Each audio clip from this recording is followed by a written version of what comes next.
Hello?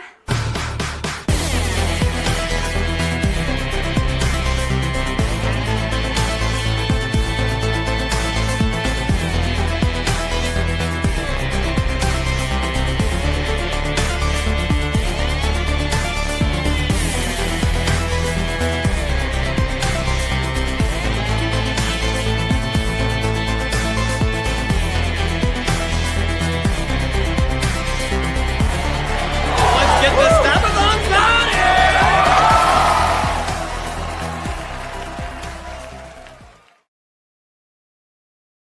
Yo, what up? What's going on, everybody? Welcome back. Blood Splatter Chatter here, continuing Stabathon 2026, reviewing a different Scream movie every 2 weeks until Scream 7 releases on February 27th. Super stoked about it, and I've been waiting to get to this one because this is probably going to be one of the more fun ones to talk about. It's probably the most divisive one in the entire franchise, I think, because 3 is kind of universally disliked. You know what I mean? Even the defenders of it, like me, it's like, yeah, it's not that great. But 5 is some people's favorite, some people's least favorite. So first time watch for Big Stu, my dude. What up? Appreciate you being here. What up, man? Thanks for having me. Yeah, excited to get into it. We were saying it backstage, but it's worth mentioning the return of the hair. I wasn't sure if you had if you were balding, you were hiding it away, but it's back. It's back. So speaking of let it fly, yeah. My brother from another wearing a hat tonight. So you guys are swapping. He's hiding the hair. Lake, what up, dude? Yo, what up? How we doing? Yeah, you know what? I realized I didn't even set up myself with an intro for this one. I didn't look into anything. I'm just realizing it right now. I don't know how this one came about. It was 11 years later. Wes Craven had passed away in between Scream 4 and 5. I assume people wanted to make money. They asked Nev Campbell and the crew, do you guys want to make money? They wanted to make money, so they brought it back. And we've got the guys. I think they lost the property after the Weinstein shit, right? Is that what it is? Yeah, it was up for grabs, and then I think it went up for sale after the Weinstein. All right, that's funny that I just realized I did not look into anything to say at the opening here. It was directed by Tyler Gillette and Matt Benatelli. What is their name? Is it Radio Silence? Radio Silence. Okay, yeah. Radio Silence. Who also did they did Abigail recently, but before that they did Ready or Not, which is one of my absolute favorite movies ever. And I think they are I could see why they picked them after they made Ready or Not. Producers seeing that, I think it does fit the vibe for this. Oh yeah, it's got enough of a mystery going through it. It's got the gore and it's witty. It's got the good dialogue, and yeah, it's funny. So I think they were actually a really good fit for the franchise. They did this one. Shit, now I'm trying to figure out if they did 6. I think they did 6 too. I'm pretty sure. Yep, 6 as well. Right. And they're not doing 7. So, okay. So what we've done for the past couple of these is we haven't done any overall thoughts at the beginning like we normally do. We've just been jumping right into the cold opening. Then we talk about the second act. We talk about the killer reveal. We rate this bitch and get out of here. For this one, just because it's so divisive, but just because I've heard a little bit of we've talked a tiny bit about it in the chat, I do want to without even getting into any details, because we got all this shit that we're going to get into, but a very brief, Stu, for instance, first time seeing it, first impression, you said something along the lines of it went hard as fuck. I thought it was great. I love it. Yeah, I did. I thought it did a great job of bringing in some new, and really I thought the stars of the show were the OG, the legacy people. I thought they all had their best performance of the franchise. I love it, man.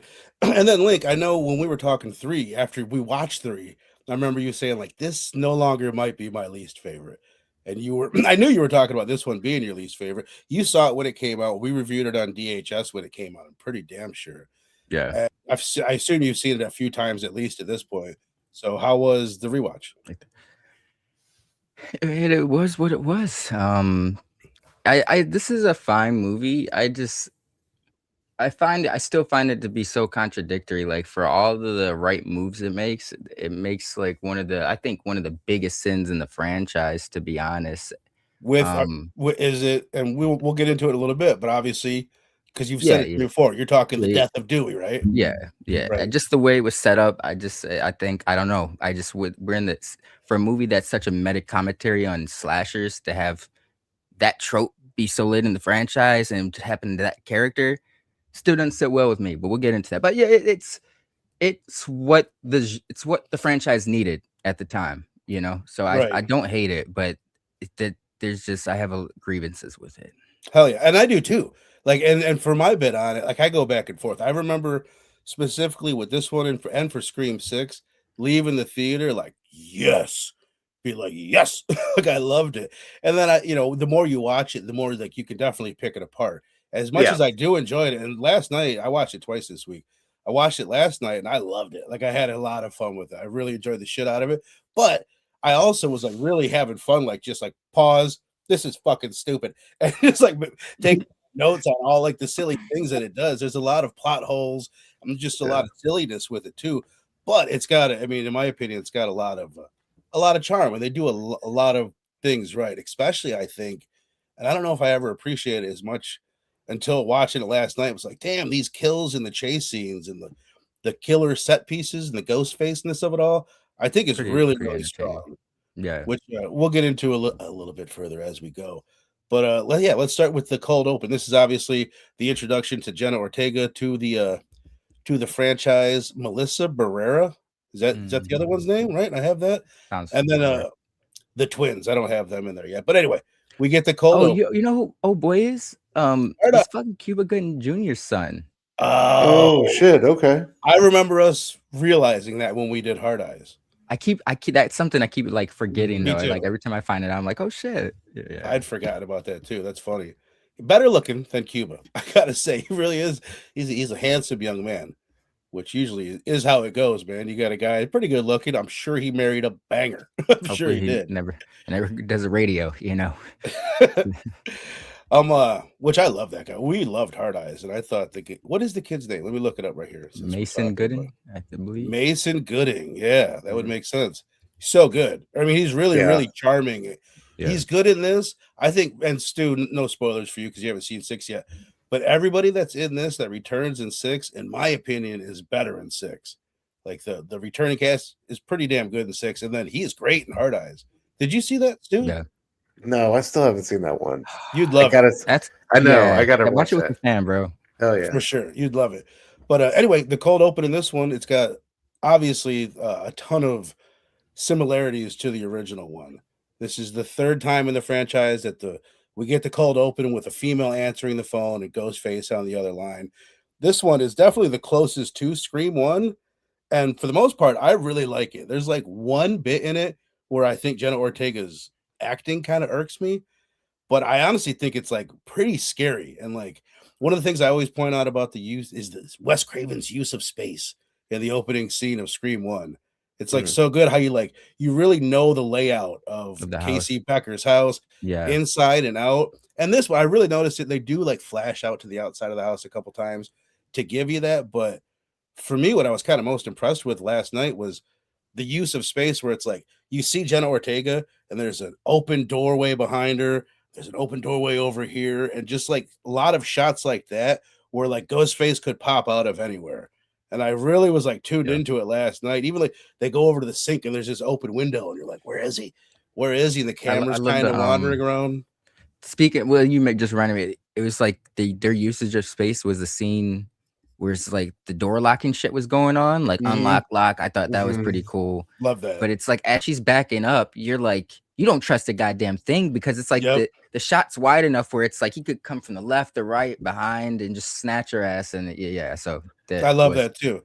Along those lines, and I heard some special features or something recently talking about like when the camera starts to zoom in, which I really noticed, like they do that where you're looking at all this open space and then the camera just gets closer and closer to her and then you can't see anything that's around her. So that really like gives you anxiety too. It's like, oh shit, now I can't even see where he's going to be coming from, which I thought they did a great job. I thought it was really good. And like you said, like I think my favorite part was that electric door home security bit. Like, that was really, really good. But do you think I had time to make it inside? Like, dude, they set the tone early with the violence with that one too. You know what I mean? Like, what'd you think overall, Stu? First time seeing it. I thought it was dope. I thought it was well executed. I like the bit with the friend, and you know I like how they used like the landline and the cell phone Yeah. at the same time in conjunction. I thought that was really smart. But Those yeah, unique- I thought like it was, and then like the brutality of Jenna Ortega's attack was really dope. It's crazy that she even made it out of it, because I thought she was just, that was a wrap. But Right. I think yeah. they tried to. That's what I've come to the conclusion of, is they purposefully left her alive. Amber's that good Just set up. of a surgeon Dude, that she she got- was missing vital organs. Gash, question, do you guys- gash right there through the like another one through the gut, through the hand, got stepped on. Like, dude, I she feel got I feel like brutalized. the most savage. There's nothing to confirm it. It's just my headcanon. I feel like the most savage visceral kills were done by the chick. Like, because if we're looking what she did to Dewey, like, but because we never Mhm. see who pierces. Well, we'll not spoil it, it's too soon, but we never see who pierces the dude through the neck. Right. So it's I like, went when we get That to felt like those, which check. we'll get into next, but like I went through last night when I was watching it, and I was trying to figure out, like, okay, who was that for each kill? And I found it pretty easy to give a pretty solid guess. Like, there's It's a lot true, of clues yeah. as to where everyone's at during it all. And I have a pretty good idea of actually who did I think all the Like, kills. when Jack Quaid's in the Nice, fucking dude. closet and he gets shot, I'm pretty sure Yeah. he was just on the phone. Right, he fucking had to shit, be. like, He had to be, which I love. He's like, why didn't you come out? Because you're shooting everything. Yeah. I love that scene. But Blake, did you have any more that you wanted to add to the opening? See, we've got the elevated horror mention, which is kind of like the Yes. an addition to the franchise, which I thought this That honestly, shit made me laugh. I prefer the Babadook. I was like, that's funny. I liked that. I think- I don't even know if I I had loved it really too. I heard the loved it. term. I might be talking to my ass. If I had heard the term elevated horror when this came out, it was new to They- me. Mm. Oh, okay. You know what I mean? But I Yeah. might be wrong about that. But what do you think? Like, No, I think this scene in particular was probably like the most in spirit with Wes. Yeah, or his original. Most There's different homages, but this feels like the most. It's like Force Awakens, but in a good way. It's like a homage to the OG, but updated for today's times. right. if that For makes sure. sense. And I But love that, yeah. like, Yes. Jenna Ortega is maybe the perfect person to Absolutely. be that face of the new generation. You know what I mean? Agreed. Had Yeah. she done Wednesday when this came out, I think it had I just think they come might out. have were about to come out or is just coming out. They Ooh. came out closely together though. Like it was a Damn, boom that's for great her. timing. For some Yeah. reason, I remember thinking, like, damn, she would have charged extra had Wednesday come out. Where was Yeah. X? Where was X and all that? The same year. So I think X came out Damn. earlier Oh, this yeah. year, which is, that's a good call. Damn, So that's a crazy run right there. Yeah, no, yeah. Jenna Ortega was on fire that year. Yeah. Man. Like she was, yeah. Rogue, my Also, brother. what up, Sal, what up? everybody? What up, everybody in the chat? Appreciate you guys being here. Hey, quick, since you guys are just I wanted to. pop Oh, it in, sorry. man. Quick reminder: One tomorrow, Friday the 13th, baby, giving away possibly this mask if this is the one that you pick out. I have 3 part 5 masks. We're playing some trivia. We're talking about, I almost said Halloween part 5. Friday the 13th, part 5 tomorrow. The show is at 6:30. Start the trivia a little bit after that. Winner in the chat gets a mask. Winner on the panel gets a mask. Sorry, Stu, what were you saying? No, you're good, dude. And mask looks great, by the way. Thank you. Yeah, man. The fake casting, like Vince Vaughn and Stu Macher. I just love that on the phone when I she love was that trying to too. look it up. I love that too. I don't know. I love how it like we got the meta-ness right away too. You know, Yeah. that was great. I thought it was a pretty good touch, like the way the conversation opened up with, like, "Hey, I'm a friend of your mom's," and she mentions you in group. Like, it was you don't Yeah. always get like it is in the first one, kind of like what you were saying, Link. Like, that's how the first one opened up. They're Right. chatting back and forth. Everything's cordial for a little bit with the actual Ghostface. 3 is like that, but it's the voice changer. It's not Yeah. the guy with that Yeah. voice chatting with you at first, which is, it's cool to hear him make the change. Yes, You know what I mean? it's really cool to see, like I love that they gave him like a lot of runway to kind of do his thing. That was dope. Yeah. Last thing that I had on it, and obviously we're gonna have a full discussion on Amber and Richie. Like, everybody knows who the killer is. I just should have gave it a spoiler alert, but it's been 4 years and it's a Scream movie. If you tune into this, you know the drill. But Sure. but it leaves, like, this is the place to ask the question: who is filming Amber? Richie says, and Sam seems to confirm, that Richie was with Sam in a different town, like maybe even a different county at the time of this killing, which leads me to think this had to be Amber that did this. Is it pre-recorded? Could it be pre-recorded? Gotta be pre-recorded. Is Yeah. Amber the next door neighbor? You know what I mean? Like, do they live in close proximity, or it's pre-recorded? I don't know. Like, what do you guys think? I think it's pre-recorded. That was my assumption. Like looking back after, That would make the most sense. yeah, Right. It's interesting because it is Amber's a pretty brutal chick, but then when she makes the turn, you're like, yeah, she's a pretty. Now, is she in? Was she also in Once Upon a Time in Hollywood? Is she one of the Manson families, or am I tripping? Yes. About that? No, you're Yeah, dead there's on so with many that. fucking dude. hot actresses right now that Mhm. were like the part of the groupie Manson family in that movie. Mikey. There's like Mikey Madison. Is her name? Yeah. Yes. But I like how this cast has that feeling of like the next generation up. You know what I mean? Like these are all talented kids. So which is they say it in this, and we'll get into the second act and all that nowish. But like, it's a requel. Oh my god, they're doing a requel. It's like, you guys did this fucking 10 years ago. Scream 4 was a requel. They just didn't have the terminology yet, but it definitely was. Legacy cast coming back. It was The Force Awakens. Before The Force Awakens. But all right, man, let's dive into it. Let's dive into the movie itself. Let's begin there. Since the last couple, we've begun with the legacy cast. This is where I kind of, Stu, I'm glad that you like appreciated their part of it. Like I like Dewey's role in it. I wish there was more. I don't like the Dewey death. Like, you know, Gail and Dewey just have the one scene together. Sydney gets a phone call early, then she's gone, and then she shows up. She doesn't even have a scene with them. That was crazy. Yeah, that's a really good point. Yeah. She's barely in the movie. It's like the least Sydney has mattered in a Scream movie so far. Which, by the way, tiny spoiler, Scream 6, she's not in it. And I think the movie's better for that. Stu, since you haven't seen it yet, I think they're better, like not having to write her into the movie and everything. It's just like she's gone. She's busy being a mom or whatnot. But what'd you think? What did you think of just the way that they incorporated them into this movie, Stu, before we get into Dewey's death? I thought that was incredible. And like I said earlier, I thought all three of them really brought their best performances out. Like the scene between Courtney Cox and Arquette was incredibly emotional and felt so authentic given everything that they've been through. Like, you know, and him looking like him having that like real life photograph of them and all that stuff that he was looking at and stuff. And, you know, those moments where Arquette was just alone in the trailer and really kind of was all on his own really surprised me. I thought he really went to another level there that we haven't seen in the franchise yet. So, and I love this like the introduction of Sid, you know, walking, you know, with the kids, and I'm Sidney fucking Prescott. Of course, I have a gun and all. I love that line, bro. Yeah, dude. And then like I thought, I feel where y'all coming from on the death. I do. But like, regardless, like the scene afterwards with you know, Gail Weathers' grief and then like Sydney showing up, like that moment was really powerful. So like to me, it, you know, I thought it was one of the stronger points of the movie.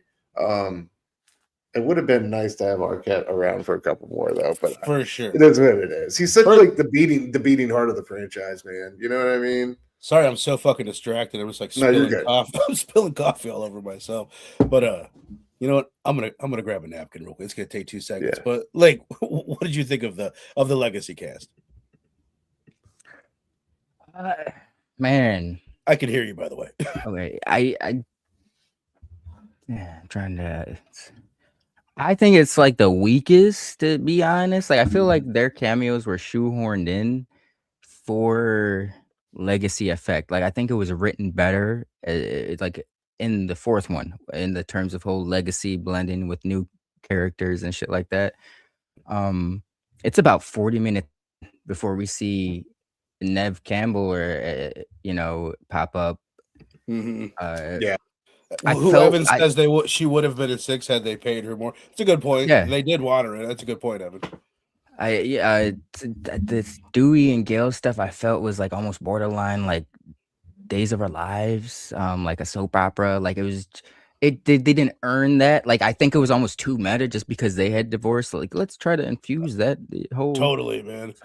Fuck that, I wonder who left who. There's one point where she's like, Dewey, and don't then act wasn't like I implied- left you, because Yeah, in this they imply that Dewey is the one that left. He snuck off in the middle of the night. But is that like, man, is that I think tying into real yeah, life? You know what I mean? David Arcox had like some problem, David like Arcox. or Arquette, Courtney Like Cox. David Arquette, I think he said some substance abuse issues going on or something like that. Right. Yeah, gambling. Because he always seemed like a young, even as he got older, he always seemed like he had a younger personality, like younger energy. So I could see that leading. Stu, do you remember when we talked Scream 4?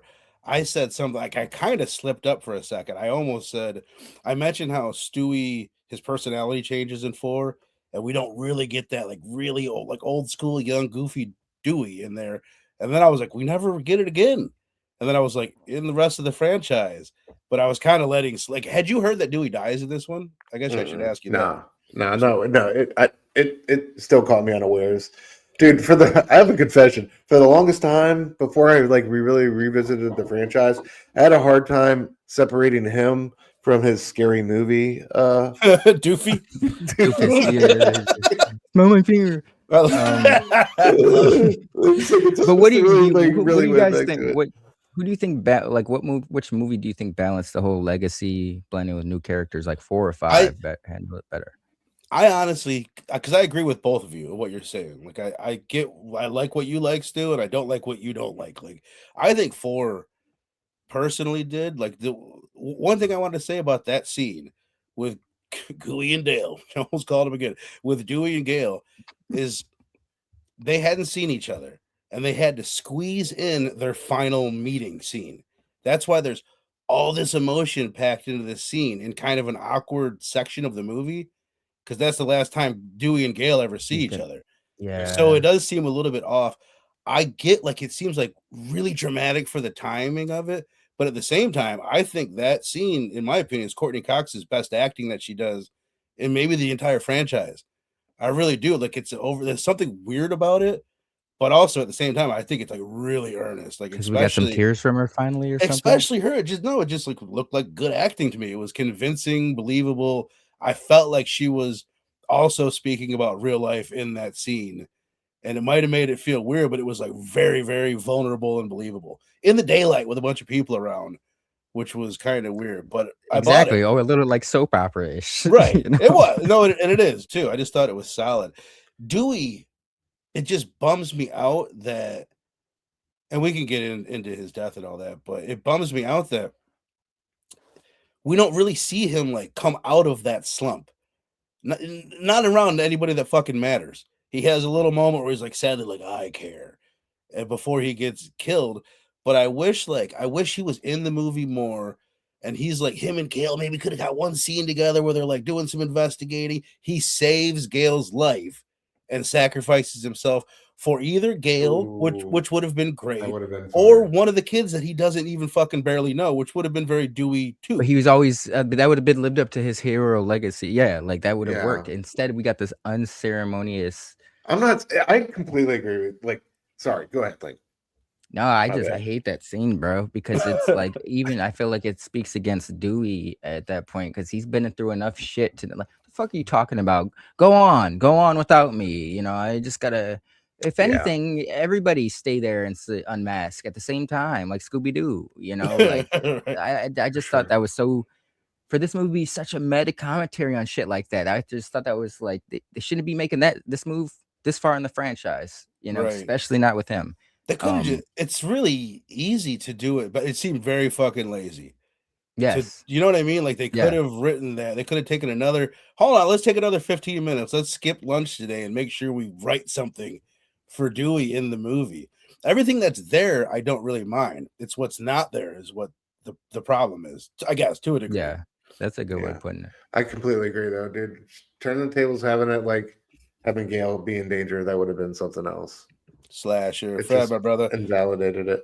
Says Scream 5 is almost a mix between the first 2 movies because how it involves a parent and an offspring being the villains. Great call. What up, Slasher Fred? How you doing, my brother? You guys in the chat, let me know, because this is such a divisive one. Yay or nay? You don't got to give me your final score yet, but what are you guys' thoughts? Like, are you fans of Scream 5? Are you not fans of Scream 5? Do you like it better than 6? Also, Link's question: who did the legacy cast better? Because that's a really good question. I'll lean towards 4, but even 4, like it could have been better.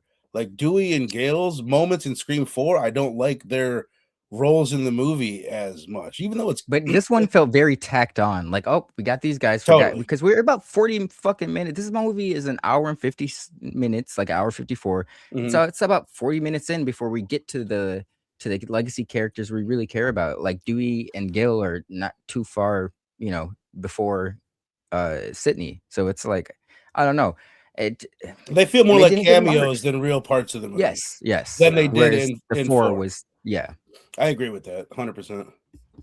Evan, my brother, who's got a solid shot at winning the mask tomorrow, he of the quick Wi-Fi, says, I like that this is the most divisive Scream while it touches on toxic fandom and how fans who once loved a franchise eventually turn on. That's a great point. This is probably the one that has drawn the most ire from fans, and it's the one thematically tied to toxic fandom. That's cool. You see that Dead Meat cameo, Vern? Yeah. I did see that. I thought of you. I saw something where I watched a video where a guy, he's a popular YouTuber. I can't think of what his name is, but anyway, he knows the people from Dead Meat, and he was like, "Why didn't they just use the Dead Meat in the YouTube? You know what I mean? Why would they have it be a different title?" He's like, "When they use movies in here, they use the real ones. You really see Halloween on TV and whatnot."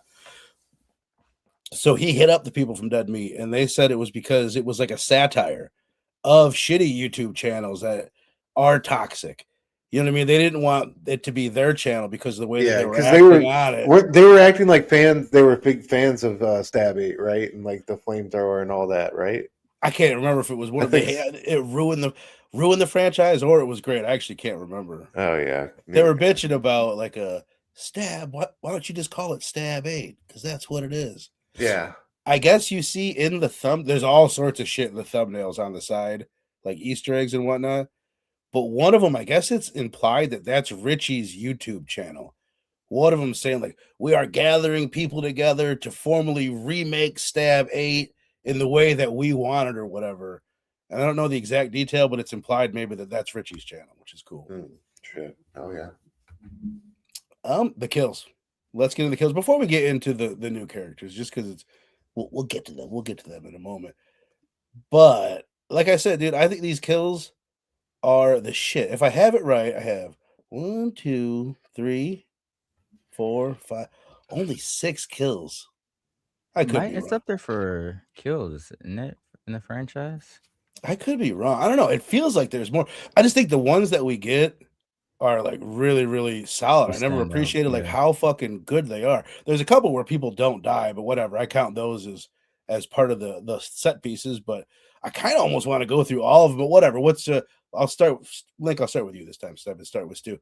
Do you have a standout for you? Like if you had to pick one, what's your favorite kill and or chase scene in Scream 5?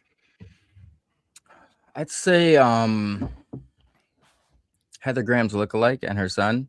I remember that one. It kind of bugged me initially, but on this rewatch, I dug it because it was I was bold of them for it to be in the middle of the day, fucking and then it was like not only after the mom got gutted in the front lawn, like kid gets out of his shower, it's not done yet, And I really dug the whole how the look of the knife like piercing. I did too, man. Robbie, my brother, I hate to call you out, but I was thinking of you, Robbie. I was thinking about him when I was watching it because I remember he hated the CG knife going through the neck. And I'm like, I love it. I think it was really good. It was great. Yeah, it was awesome. That and the broad day, like that was fire. I know we've gotten day kill scenes in Scream before, but this one felt like I don't give a fuck, bro. I'm gonna get my kill, like it's definitely the most. I mean, I'm sure there have been some in the sun, but it's like the most out there, broad fucking daylight in the middle of a quiet. In the van and two, but that was so hidden and shit. And great call. That's a quick, it's understandable. Gotcha, you got the boombox and everything. What about? Just before we move on, just another part with that scene. I remember Dylan like loving the whole like it goes on and on with these fake outs. then like the first time I watched it, I liked it. I thought it was cool. You know what I'm talking about? Where he's opening the fridge and the music starts to build. He closes the fridge and it's nothing. Fake out. They do Yeah, that, like, yes. It's So it's like by Right. the time it Yeah. gets to that scene, you're shocked as shit because you've had so Right. many fucking. Oh, Right. he's just gonna close the door and shit. You know. But the rewatchability factor, that part is always like I've seen this movie like 10 times by now at this point, probably a lot. And damn, if I had my respect button, I would have hit it. But it's too far away. But no, now it's like get to the fucking kill. Like the fake outs don't work on reviewings that well. But what about you, Stu? If you had to pick another one to highlight. Oh man.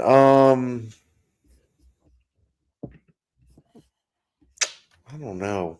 The ones at the end, I guess, with Jack Quaid and an old girl getting it are pretty good. Those are fucking gnarly. Like the that, Jack like- Quaid death.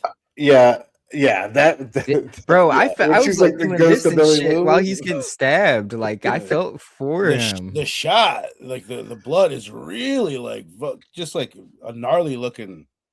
And then the way Nasty he flinched scene. with that final shot, it was like that's when he finally died almost. It was when she 1, 2, 3, pop, and he's. What I about was my like, "God damn, ending? they really always do come back. Yeah, he died. He died really well.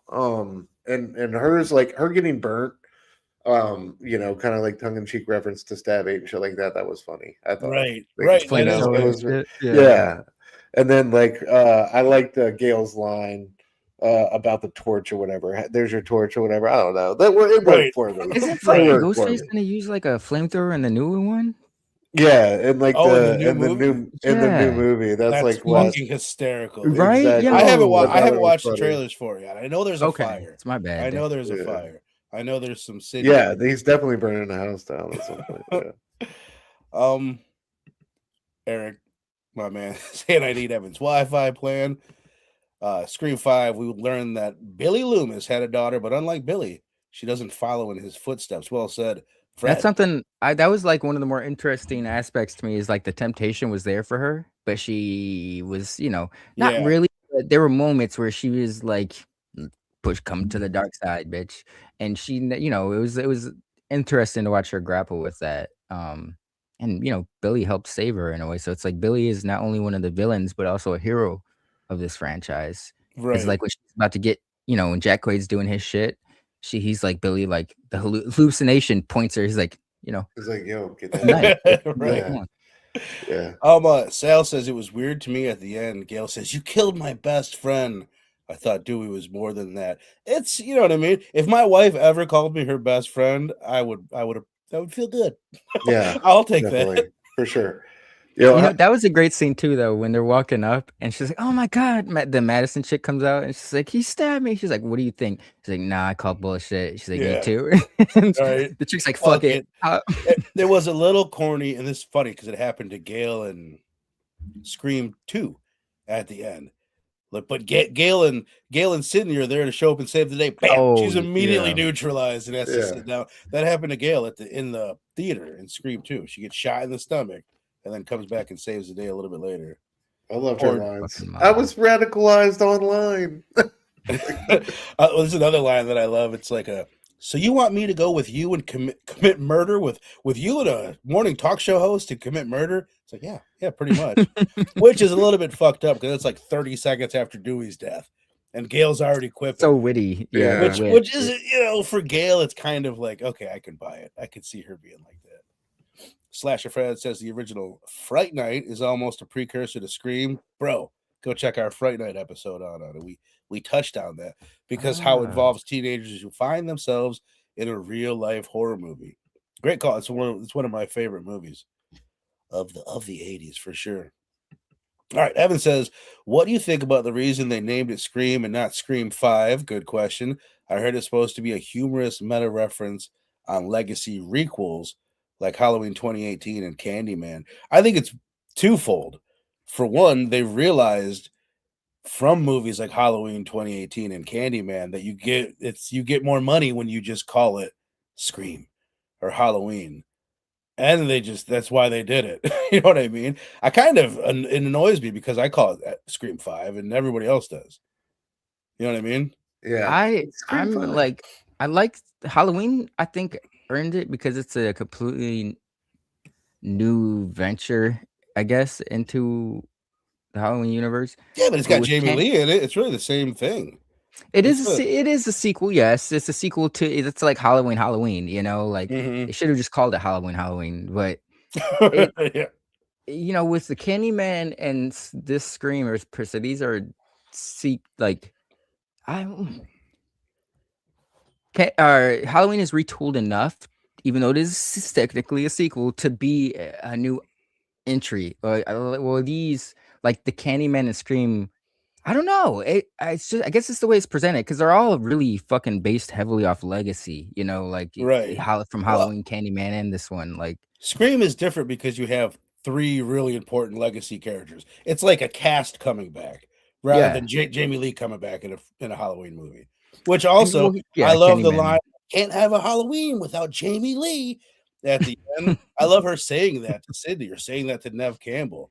That's like, I don't know. It's meta Meta. in a Yeah. cool way. I want to come back to more of these comments in a moment, but I want to get back to the kills because there's a few more that I want to get to. We mentioned Sheriff Judy. We mentioned Wes, which just while I'm thinking of it to point out for Wes, like I love that bit where they throw a party at the end of this movie to honor Wes, their friend who has fallen. Wes Craven being him, and I guess at the party Yeah. when he says for Wes, and you hear everybody for Wes. There's like the chick that played Kirby is there. Actually, I have it written down somewhere. There's a bunch of people Amy that Panettiera's there that she's there just in the voice. in the back. Yeah, Okay, Matthew okay. Lillard is there. Ah, The guy that from the OC that What, for real? was a cop Adam in part Brody. 4. Yeah, Adam Yeah, Brody's there. yeah. There's like a handful of people that were just like loved West and like, oh, I'll be there for that to be Oh part of yeah, that. respect. That was cool. That's awesome. You hear Jamie Kennedy like when they're saying, "All right, everybody, get the fuck out," and they turn the lights on, which is really fucking stupid. We can get back to that in a minute. It's Jamie Kennedy saying, "Some old guy is kicking us out," which I think is really cool. All right, the one kill or a few kills that I want to get to. I want to talk about. What's the dude's name? Mason. No, the douchebag that gets killed. What's that actor's name from Strange Darling? It's our boy from Smile. Gallner, Kyle Gallner. Am I tripping? Is that not him? No, he wasn't in this one. Kyle Gallner, bro. That's the Was it douchebag. him? That's him. Yeah, yeah. Oh, The, Wait, the which guy, one? the guy that gets killed outside of his car. yeah, when he's going in. Oh yeah. shit! I forgot about that He one. turns Great out to kill. be he's Great kill. Stu's nephew, which is weird how they describe it. Like, oh, that was the daughter of Stu's sister. It's like just call him Stu's nephew. Why are you trying to make it Bro. confusing? But I'm anyway, usually good with faces. I'm like Well- amazed. I was because he looked familiar, but he looked like there's something that way different than. he's got the long hair. He's got the Yeah. the little scumbag facial Damn. hair. Sorry to any scumbags Shout out out there to with He similar got facial hair. poked. That boy got poked. Well, that's what's so great about it. This is my favorite thing about it. They're playing Red Right Hand, which is like the theme song to Scream, and it's on the car, or it's playing from the car stereo. Shuts the car off, the music goes off, and then it comes right back on when he gets poked in the neck. With the red right hand. It's like, yes. I love that so much. Like to me, that was just such a brilliant move right there. Yeah, Yeah, that was a great that's kill. boosted this Good movie call. up for me. Just because anything he's in, bro, I got to give it some props. He's I love underrated. that. I can't believe you He didn't is. recognize him. He's got a presence. No, he to looked him. familiar, but I don't. That's fucking me up because I'm usually good with that shit. But I was like, what have I seen him in? But he really had more because he's had a few movies where he's rocking like the stash and shit. Mhm. But the facial hair is like way different than anything he's ever really rocked in this one. I'm really blown away by that. Plus, Like he's that. just like such a douchebag in the movie. That's like all you can think of those some douche. Which his He usually character, does. he feels a little shoehorned into the movie. It's like he shows up, acts like a douchebag a couple times, gets killed right away, whatever. But okay, I guess there's only a couple more. One thing I wanted to point out about Dewey's death, I love the phone call. He gets a phone call, and that's what distracts him and gets him stabbed.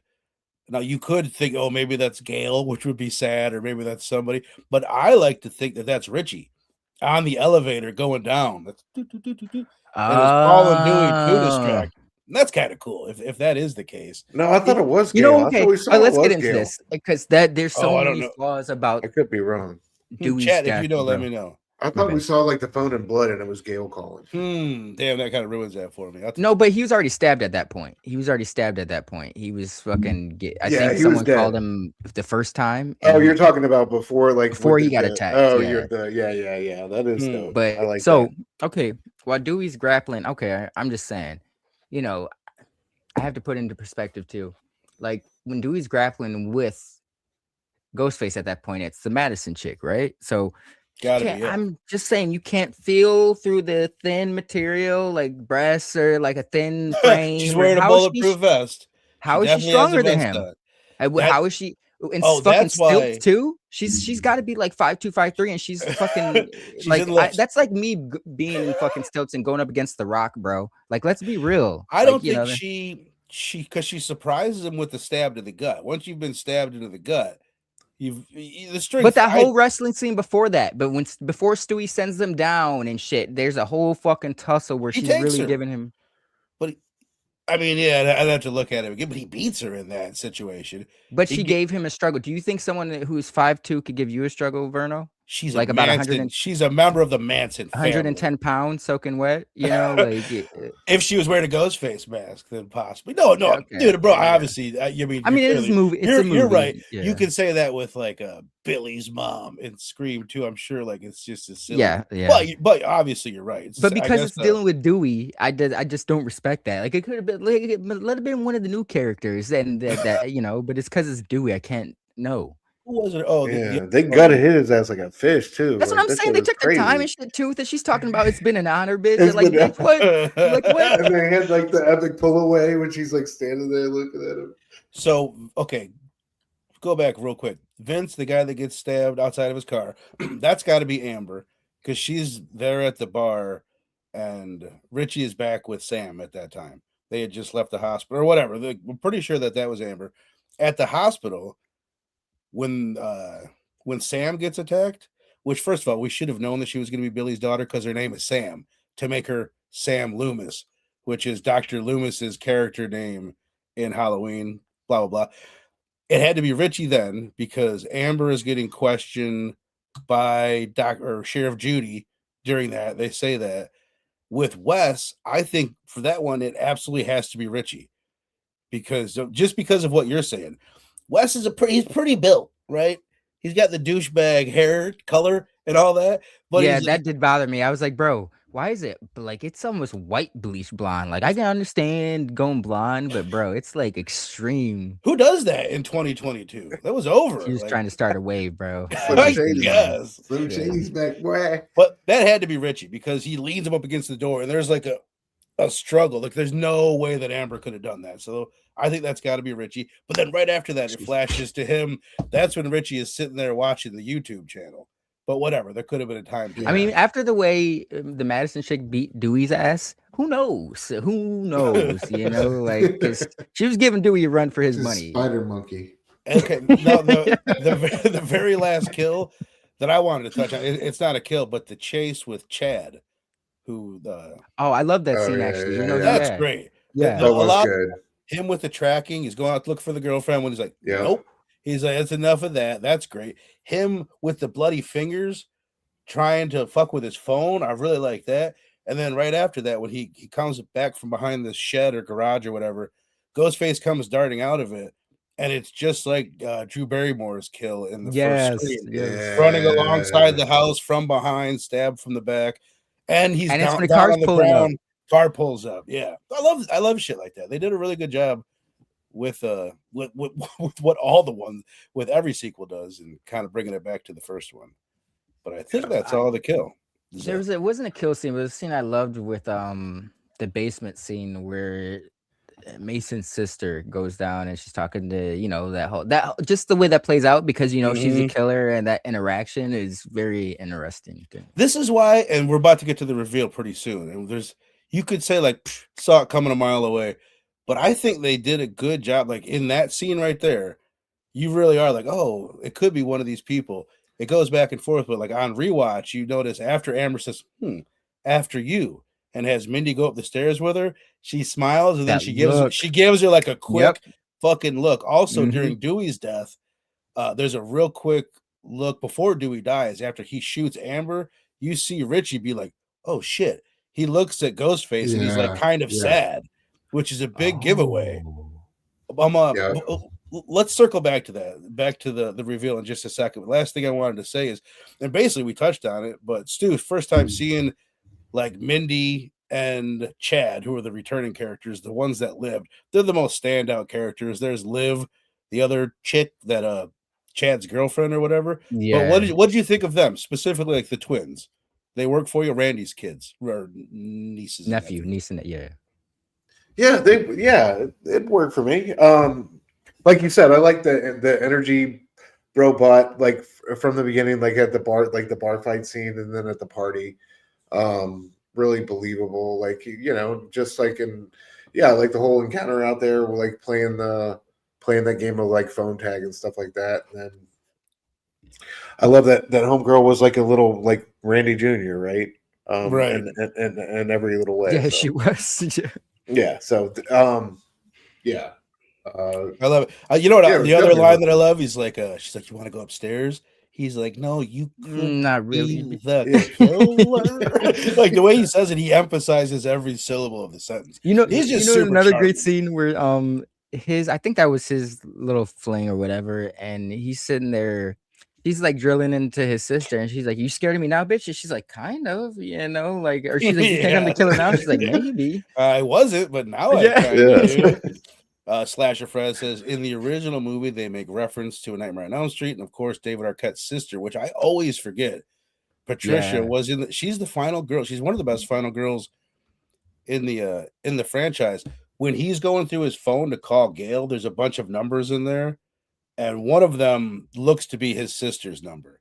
It's like, or that character's number. It's kind of pretending like she's a character in this universe. I love how it pays attention like to the little things like that. For sure. Yeah. That's what I said. It's like you know what I mean? Like when a big Marvel movie or something comes out like that, and like you can make like 80 things you missed. You can't do that for all horror license movies. plate is an issue number and shit. Right, like that. Exactly. Right. Scream is one of those movies where even like when they're looking at the YouTube channel, everything, the amount of views that it has on the YouTube channel signifies the date that Wes Craven was born. And there's another view thing that signifies the date that Scream 1 wrapped, and just like attention to detail across the board. That's awesome. Oh yeah. Marty McFly, damn, we got a celebrity in the building. What up, man? You look great. It is Gail who calls him. You see her name and picture on the phone. Okay, but didn't someone call him before that whole tussle? Because like after he's been gutted and sliced up, that someone does call him and he looks at the phone. But didn't someone call him before that? Maybe it's just that call was going on the whole time through. That's what I would have to assume. If you do see her name on the phone, I would. Yeah, it was Gail calling on the screen. That's sad. That means Gail got Dewey killed. Up. Yeah, it's your fault, him up, bro. Yeah, Evan doesn't like that. Amber's OP. Sale says Jack Quaid really didn't want to stop at the house to get the inhaler. That's one of the things I was about to get to. So it was crazy that they planned to kill everyone at the house. 1, 2, 3, no fucking way, Lane. Like I love that line. He's like, well, that. I just subbed you. Hey, appreciate it. Yeah. Appreciate the sub up. Guys, hit the like button while you're here. Appreciate that. Okay, so I think we hit everything that I want to hit. Oh, just a list of stupid things we'll go off real quick. Jenna Ortega lives. Stupid. Let's touch on she got fucked up. The hallucinating. I don't know. It doesn't bother me, but I mean, it kind of is a little bit dumb. Like bringing in Skeet Aldrich, the Billy Loomis. Like it's a little bit like it doesn't fit with the franchise, and it's a little dumb, but it doesn't bother me. Like Stu, your first time seeing it, what did you think? I'm right there with you, bro. It's a little dumb, but it doesn't bother me. Cool to see Skeet again. I know they like did a little touch up on him, but it was cool to see him again. But you can tell he's older too at the same time. Yeah, but I think they did a good job, like of incorporating so many elements of people who are once with us but aren't anymore. And like for that one, I don't know if we needed it. Like, but it was interesting. Like Link said, having him play a part in her, like finally killing what's his name, Jack Quaid's character.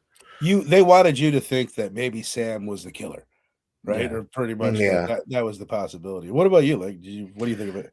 I actually enjoyed it. To me, it kind of reminded me of like some shit like Dexter or like Donnie Darko, or a Mm.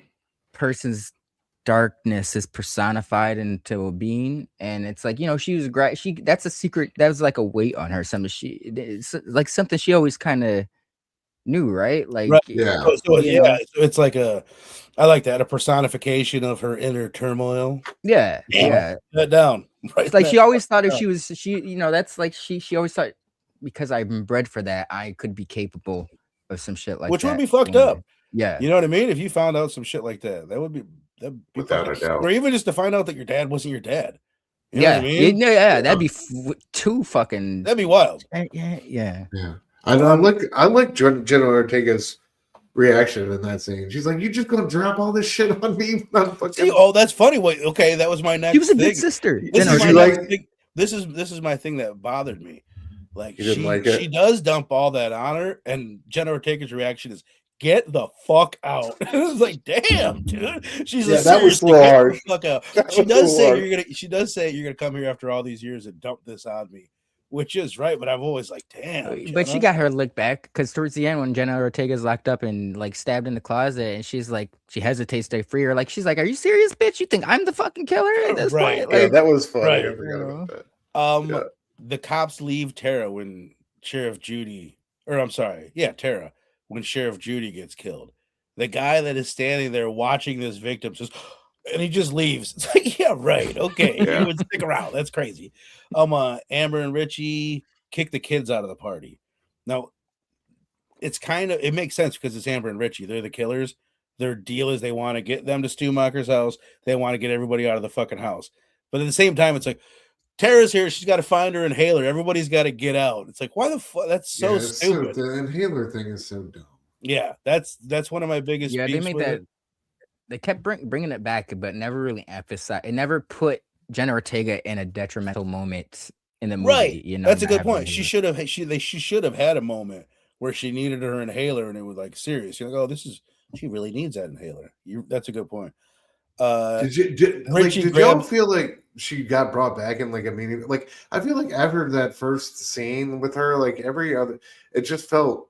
She's in the hospital the rest of the movie. Yeah, Right. and then it's like she gets attacked again, and that's one thing. But then, like towards the end, it just feels like, I don't know, man. To be honest, they could have done She's some few reshoots, because, like we were saying earlier, Jenna Ortega was fire at this time. So they're like, "Oh yeah, they might have killed her off in the original cut, but like, yo, Right. let's Yeah, that's let's a switch good some point. things." Like, hey, That's a good Would point. you mind come back in and do that fucking dance? Yeah. We need some Can you do it? reshoots. Can you do a little Yeah. bit of that dance? People gotta- love it. You got to crawl down another hallway. Sorry.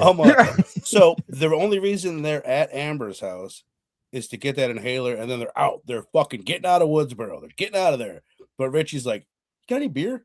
he's like, "I gotta grab a beer and hang out." It's like, she's just getting the inhaler. How quick are you gonna chug this beer on the way out of town? Are you bringing it with you? He's gonna do the fucking, you poke it, do this fucking smash. Yeah, Yeah, shotgun. right. Shotgun. And the last stupid thing that I have written down is that they didn't know that it was Stu's house. It's Amber. Oh yeah. It's Tara's best friend. She would have known that her best friend lives in this famous house in your town. You know what I mean? There's been a couple murders in my town. I'll admit I don't know where these houses are that the murder took place in, but they never made 8 movies based off the story of that murder. You know what I mean? Like, she would know. Everybody would know that that's the Stu Macher house.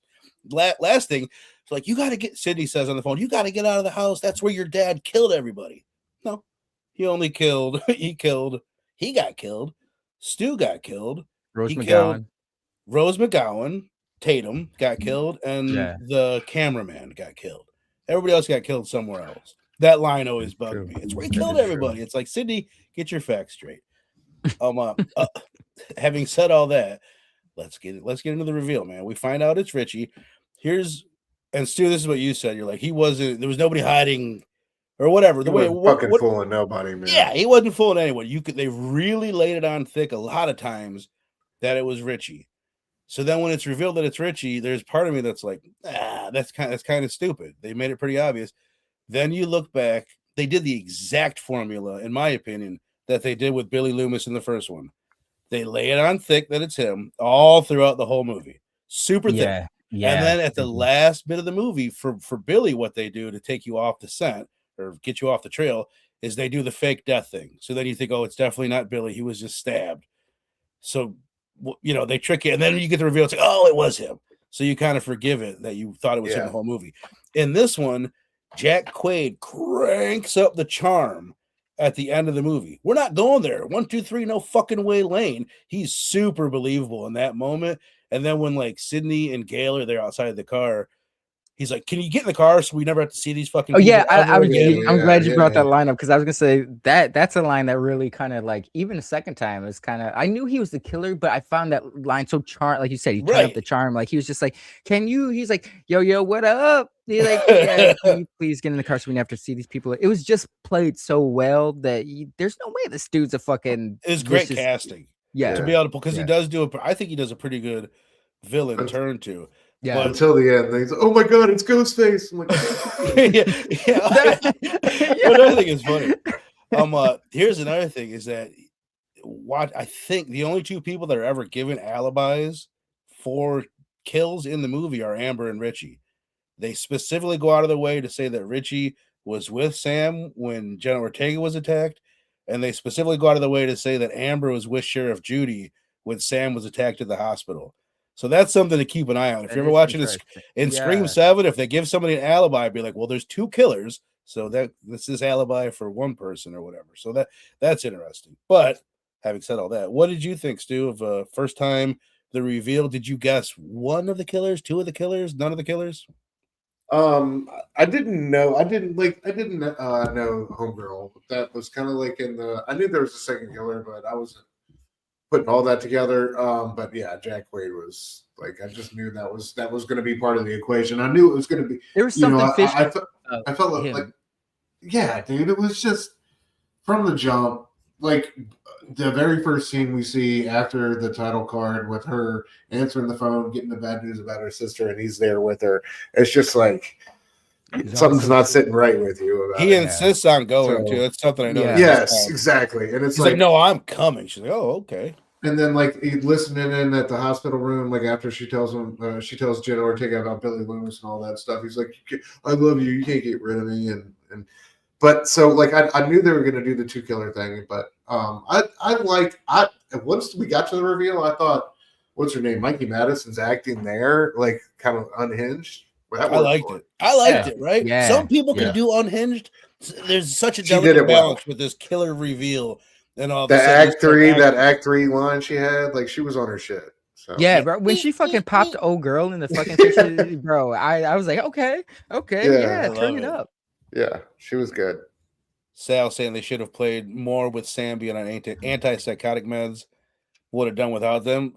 They needed more time. This is what I'm saying. If they didn't have Sydney and Gail and Dewey in this, they could have done a lot more with the new cast. Because it's like she's almost like, you know, what was fucking, I think Robbie was talking about this a few days, like an untruthful narrator. I don't know the term, but it's like we as an audience, if they were playing with that idea of her being off her meds or something like that, we couldn't know if like maybe she is doing the shit, you know, maybe she is giving into these dark tendencies.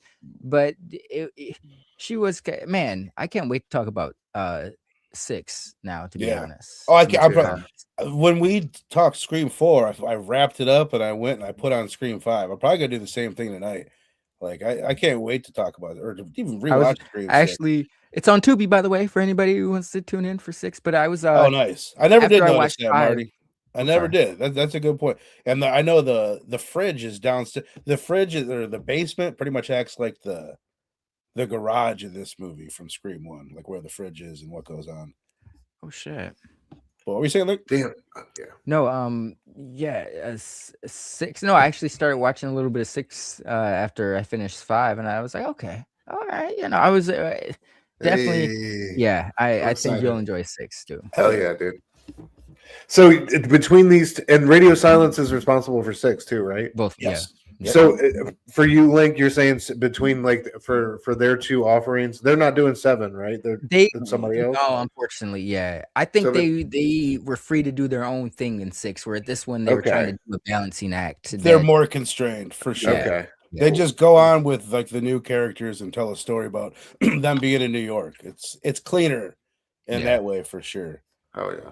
But Stu, did you have anything more? NYC? Oh shit. Yeah. Oh yeah. What did you think, Link, of the killer reveal? And all? Can you remember like the first time? Or were you like, it's definitely Jack Quaid? I was honestly, there's something fishy about Jack Quaid. But I was kind of tricked by the say, okay, maybe he's not the killer, but the like Stu had mentioned, I'm thrown off by the Madison chick. You know, like it's only on second watches do you notice the little subtle shit she's doing, but the first watch, I think she's very convincing. That just like you're like, oh shit, it was. I almost thought it would. To be honest, the first watch, I thought Jenna Ortega could have been a part of it, or she might have been like. I was like, is she like a jealous sister or some shit? That'd have been cool. Yeah. Yeah, that's cool. It wasn't until towards the end where I was like, yeah, I can't be Jenna Ortega. Dude, you know what? Oh, sorry, go on. No, go on. I was gonna say, you know what I think is kind of cool, and I'm trying to think if any of the other ones. Basically, they have a moment where there's like you have all the suspects in the room together, everyone that survived at the end, and then Amber just shoots the one chick in the head. And evidently, they planned that out where they wanted it to be like a chaos at the end of the movie, like we've got everybody together. And in that, you see Jack Quaid go, "Oh fuck!" And that's another thing that really throws you off the scent of Jack Quaid in that moment. But that was cool. I think he just wanted to get old girl down alone to gut her by himself, and that just, and she's the one that brought the knife down. Yeah, the timing. I actually like that scene though, because it was so subtle how she grabbed that bitch as they hustle off, like because I thought he grabbed it, so she like was holding it up to him. I was like, oh shit, that was good. Trying to think if I have anything else, man. I think we've pretty much done it, man. I think we've pretty much done the damn thing. Oh, the toxic fandom aspect of it. I remember Robbie, not to call you out again, homie. It's been some years, but I remember him being like, really fucking hated it. The theme is toxic fandom, so I'm the fucking problem. No, he didn't say it like that, but it was more or less like that. Like I don't know. I think it's kind of cool. There's fans that are toxic. There's ones that aren't, and this movie kind of proves that in a lot of ways. Like it is a thing. There is a thing where there's people out there that just want to argue and bitch and moan about everything. It's part of toxic humanity, it's part of the culture, worth pointing out. Yeah, it reminded me of Jeffrey Dahmer's obsession with what was it, Exorcist 3. Used to watch that shit all the time and show it to people. all right, let's do it, man. Let's go ahead and go around and rate this bad boy again. Tomorrow, Friday the 13th, baby, part 5. It is out there. Go watch it. Spoiler alert, I fucking loved it. I watched it last night, and I'm like, it is great. There were a couple nights ago, I'm like, I really, really enjoyed the shit out of it. It's stupid. It's a Friday the 13th movie, but Link, why I hit you up, and I was like, go into it thinking of it as a giallo. Yeah, it is. It helps if you go into it like, oh, this is a murder mystery film. That's what this one is. That's crazy. It's pretty good. But yeah, be here tomorrow. Show is at 6:30, right before Fable's show, because Robbie's dipping off to go to Fable's show afterwards. At 8 o'clock, so 6:30 Central. We will be playing trivia around about 7 o'clock Central Time, something like that. So come win the trivia contest, win a mask. But let's rate this bad boy. Stu, my brother, you guys in the chat, out of 5, what are you giving Scream 5? I'll go 4 out of 5, man. It's got some holes and some weird left turns sometimes, and some decisions that I don't necessarily agree with, but like regardless of its flaws, I think it's a really solid entry. I love, like I said earlier, I love what the Legacy cast brought to it. I love the new blood. The kills were on point through and through. All of them were really solid. Yeah, man, and it's radio silence, so doing a great job. I'm excited to see 6 and how they carry it forward. But yeah, I think it's new, like the property was in new hands, new ownership, and there was, Wes isn't in the picture anymore, so there's a lot of I think pressure on them to deliver in that sense, and I think they did a good job. So yeah, 4 out of 5 for me. Hell yeah, man. I love it. In the chat, we got a 5 from our brother Evan Anthony. Says I love part 5. I think he's probably talking about Jason. Oh, okay. Yeah. It's like Halloween 3 of the okay, hell yeah. Jace giving it a 4 out of 5 for Scream 5, 3.75. Evan's giving Scream 5 a 3.5 from Marty McFly 88. All right. So where you at on it? Like, man, I had a tough time myself. Yeah, this is a tough one for me, man. I'll be honest. Part of me, I I'll go 4 because it's like I do like the new cast. The cameos were cool. I would kind of alter a few things about that, but my biggest gripe is the unceremonious death of Dewey. Like they didn't 100%. earn it in any sort of way. But beyond that, like like Stu mentioned, they were in unknown territory. They had a lot riding against them. And I think this is actually an increase of my score based on the first watch, So I didn't actually mind. Like my second watch was actually better than the first watch. Maybe it's because I was able to swallow the pill of Dewey. I knew it was coming. That first watch, bro, gutted me, man. Like I remember, like almost wanted to turn off the film. Like this can't be real. But yeah, sometimes you gotta get rid of some fan favorites in order to like make a splash. Killing him was the right decision. Yeah, I think just the way they went about it, the execution. Yes. Yeah, 100%. Right, Yeah. absolutely. But I think it is stakes. it has a very strong energy, and it's not fucking Wes Craven, but nobody can be Wes Craven, but they did get her to eventually, but initially I was like, man, this kind of style over substance. Like it took a while for them to kind of get into the meta-ness of it, but they did get there eventually, and they put their own spin on it. So I respect that. Like it was a very good homage. Shout out to everything Wes has brought us previously. I kind of feel like, I wonder if you guys would agree, and I don't know, but it felt to me like the Wes Craven films, and maybe specifically the Kevin Williamson films, did a better job homaging horror, where this was really focused on like homaging the Scream, which is fine. I mean, we're deep enough into the game that that's fine to do, but I think Kevin Williamson was better at that part of it. Which, I mean, it might have been a conscious move, to be honest, because they have to zero in on what made Scream tick to begin with. What got this franchise to flourish. They had to like, remind people of why you love Scream, these certain bits in Scream that happen, with a spin. Like it's like M. Night Shyamalan with a twist. You've seen these tropes, but here's a twist. But yeah, it's just Dewey, bro. That's my biggest gripe. Like I could even forgive the soap opera cameos, the dialogue and shit, but it's like the Dewey shit, it could have done so much better. For sure. Like there's a million ways to do it better. Yeah. I think it's just a timing and like what they want to dedicate. They've got this new cast. They've got to do. They already barely did anything with Jenna Ortega. You know what I mean? Like there's not even that much Sam. This is a good. Yeah. I remember specifically like the first couple times when I watched it early or whatever. I don't think Melissa Barrera is that great in this movie. I think she's way better in Scream 6. There's like one heartfelt scene where they're all sitting around a table. And I thought it was like, I remember like every time I've watched it, like it really gets me. Like there's a great scene in Scream 6, bro. I can't wait. Hey, yo, bitch. I can't wait to talk about it, bro. I can't even remember what you're talking about. I'm already excited. I'm pumped. Yeah. Hey, yo, bitch. King Matthew the third. My only, what up, brother? My only problem with Scream 5 is how Dewey was killed off. Yes.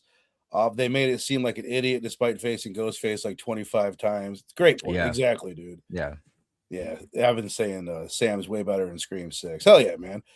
I wish I had written down like what my scores have been for all these.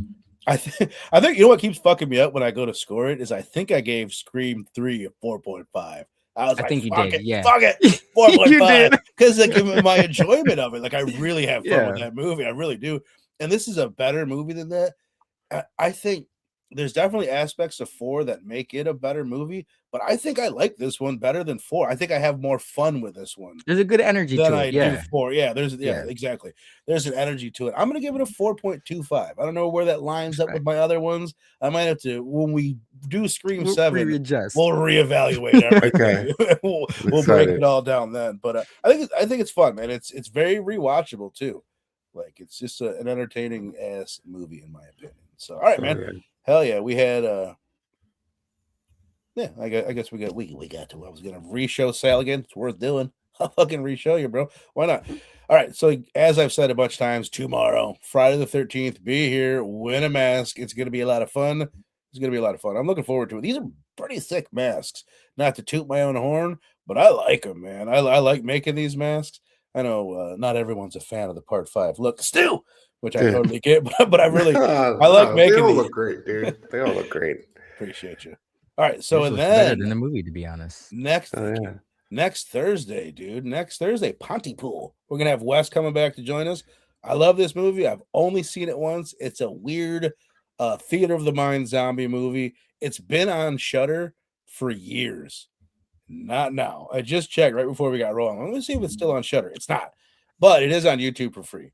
So This is the movie I thought was Lake Mungo, and I think that might have been why I was so because I was like, wasn't this the fucking one in the radio station or something? Like I keep because I know You're you've like, been where are the recommending these for a zombies? while. That's funny. Okay, yeah, but Pontypool was like I gotta finish it, but I did start some of it. I was like, okay, this. So I remember being a little disappointed with that. That's yeah. funny.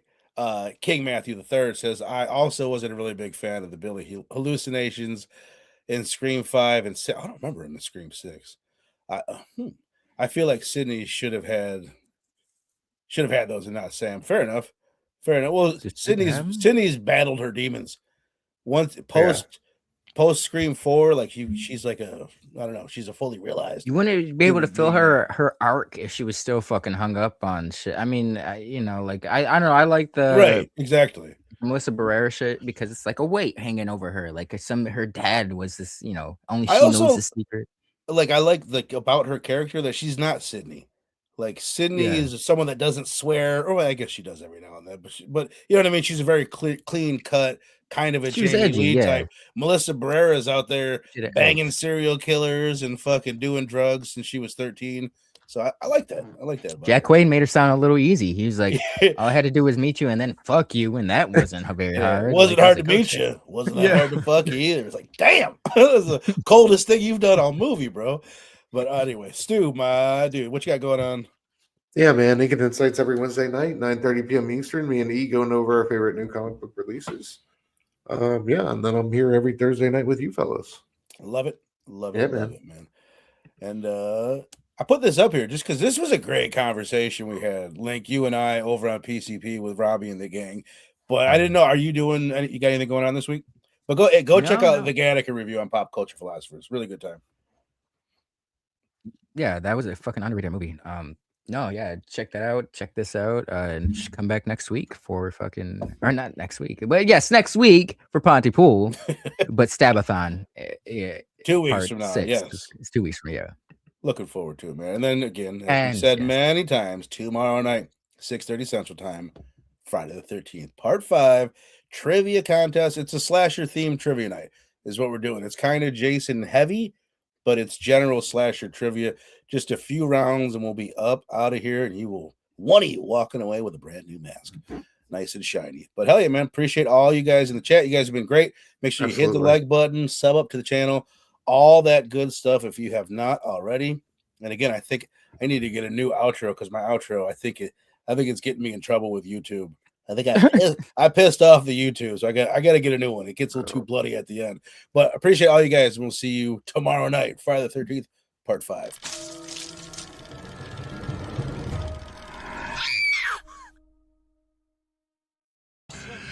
That will be quite enough.